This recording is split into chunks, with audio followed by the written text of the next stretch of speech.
Hi guys, my name is Cynthia Kitchens. I was a GM for Speedway for 14 years. This is the 10-year plaque I got when I hit my 10-year mark with them. So just to show that I have a little experience in this.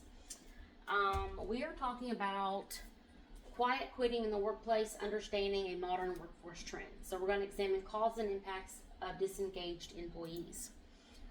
So define quiet quitting and its relevance today. So the meaning of quiet quitting.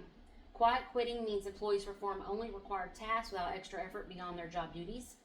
Work-life balance focus. This trend reflects workers prioritizing better balance between professional responsibilities and personal time. Employee disengagement. Quiet quitting shows subtle disengagement where employees avoid formal recognition but reduce involvement. Quiet quitting concept. So quiet quitting is employees reducing effort without openly resigning. Impacting workplace productivity and morale. Operational impact. This can cause an impact on good customer service, which can reduce customers and hurt profit margin. Additionally, this can also impact employee relationships and morale of the store. All of these are very important and some real life examples from when I worked at the Speedway gas station. So, importance of the topic for both employees and employers. Impact on employee well-being. Quiet quitting affects employees' mental health and job satisfaction, reducing overall well-being at work.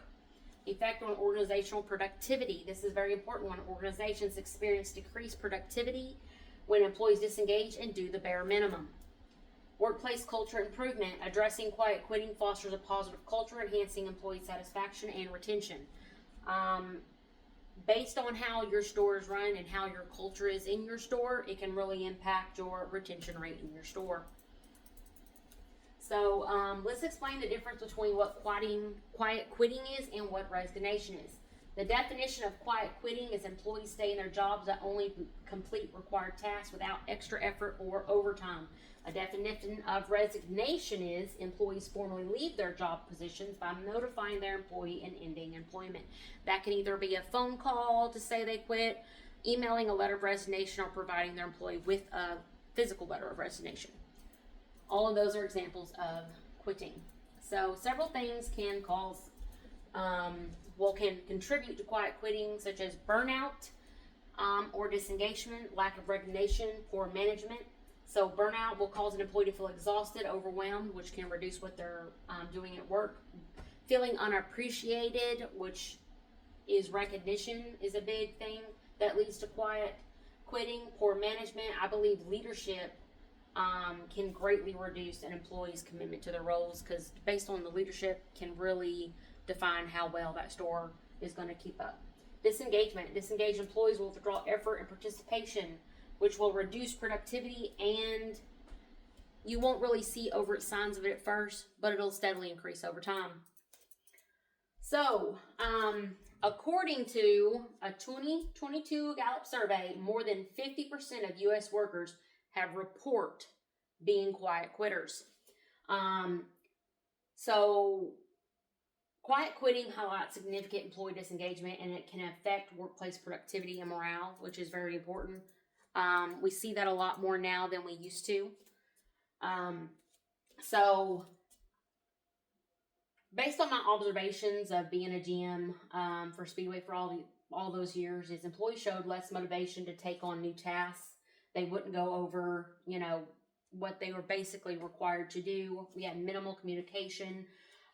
There was a noticeable decline in open communications and collaboration among team members, a lack of enthusiasm. Employees often lacked energy and excitement, impacting workplace morale and productivity. Again, big thing with productivity. The lower your morale, the less productivity you're going to have. So, avoiding overtime. A lot of employees will consciously choose not to work beyond scheduled hours to maintain a work-life balance. Task limitations. Workers will restrict effort strictly to their assigned responsibilities and will not volunteer for extra work. They'll disengage from being a team member. Employees will minimize their participation in team meetings and social events, which will, reduce engagement. That's a big problem. So what are the impacts and implications for the workplace? We did go over a couple of those, but let's touch on them a little bit more. It'll impact the team morale. It will reduce collaboration and lower productivity. And all these things will impact your profit margin. So, according to Harvard Business Review, leadership style can greatly influence quiet quitting. I highly believe in this. Supportive leadership encourages employee engagement and reduces quiet quitting. Inclusive leadership benefits. Inclusive leadership fosters motivation and a sense of belonging among employees. I believe that the leadership can greatly impact how well your employees work. So, conclusion. Some things that can really help with this, which I love this saying: people work for money, but will go the extra mile for recognition, praise, and rewards, by Dale Carnegie. Monetary compensation, recognition, and praise, and impact on employee engagement, all those things can greatly reduce the possibility of you having quiet quitting in your workplace. It is very important to think, are your employees truly satisfied at work? Are they happy with their job? Genuine employee satisfaction boosts productivity and morale within the workplace environment, and risks of quitting can silently reduce productivity and negatively impact your morale. So let's summarize this. Basically, pay attention to your employees. Make sure they're happy. Make sure you're observing their behavior, and let's try to stop quiet quitting in the workplace. Thank you.